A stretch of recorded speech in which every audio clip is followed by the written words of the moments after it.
Hey, TJ, they had done a pretty good job keeping you off of Watson for most of the game, but then you get your first sack to start that Texans drive right after you guys score. Can you just take me through that play, what you were seeing, how it played out, and just what's going through your head after you make that one?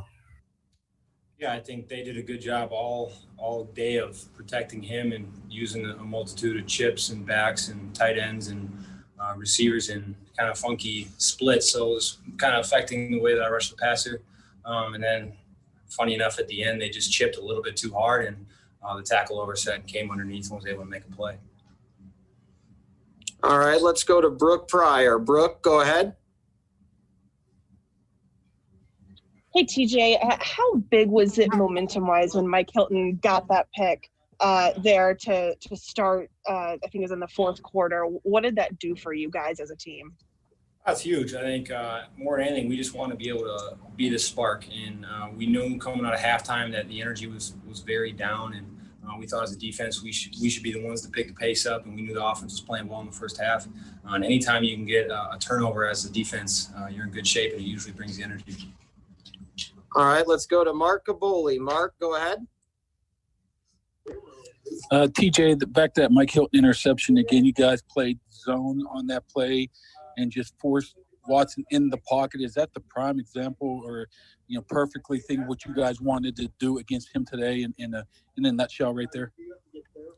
Yeah, I think we always preach smash the run, and then rushing coverage has to work together. And we didn't do a great job of it all day today as far as rushing coverage.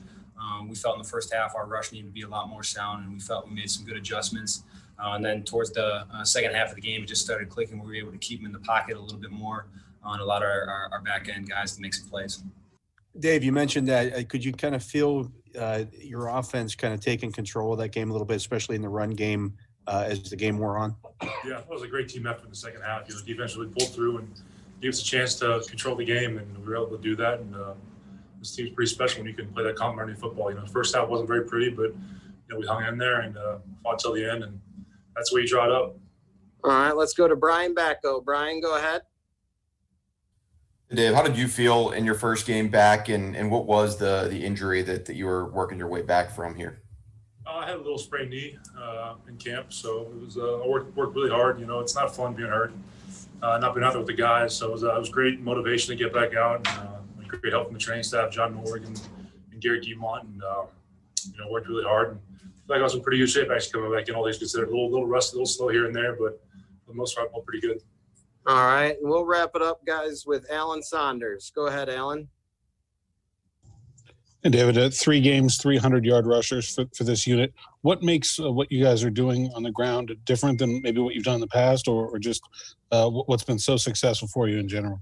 I think the biggest thing people was that's a run game. And it's a team effort, like I said before in the previous question. Having that defense allows you to be ahead in the game and be able to score and just control the game. That's what you dream of as an lineman. It sucks passing the ball in the second half of the game, and we're able to kind of get one-dimensional there towards the end. And even the throws are quick and easy ones. And when they're stacking the box up there, they give you those signal routes and bend, and some talented receivers make the gains off those. So it's a great position to be in, and keep playing good team football like that. It's going to continue that way.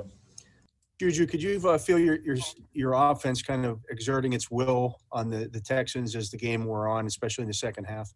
Yeah, man. I think, when our defense got the turnover, we went down, put points on the board, and defense going back and forth, and obviously like us getting the ball, and knowing that we were being able to make a play, and I think slowly, man, like our offense, our coordinator, Ben, we just knew what we wanted to call, and we went out there and dominated. So I think it was just like a slowly gameplay.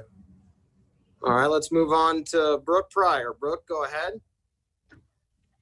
JuJu, how much did it help you guys as an offense when Mike Hilton got that interception? Could you feel momentum starting to swing back to you guys at that point? Oh yeah, for sure.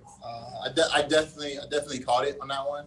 I said we needed a big stop, big pick, and that's what happened. We got an interception, and we were able to turn the ball over and make plays. All right, let's go to Brian Backo. Brian, go ahead.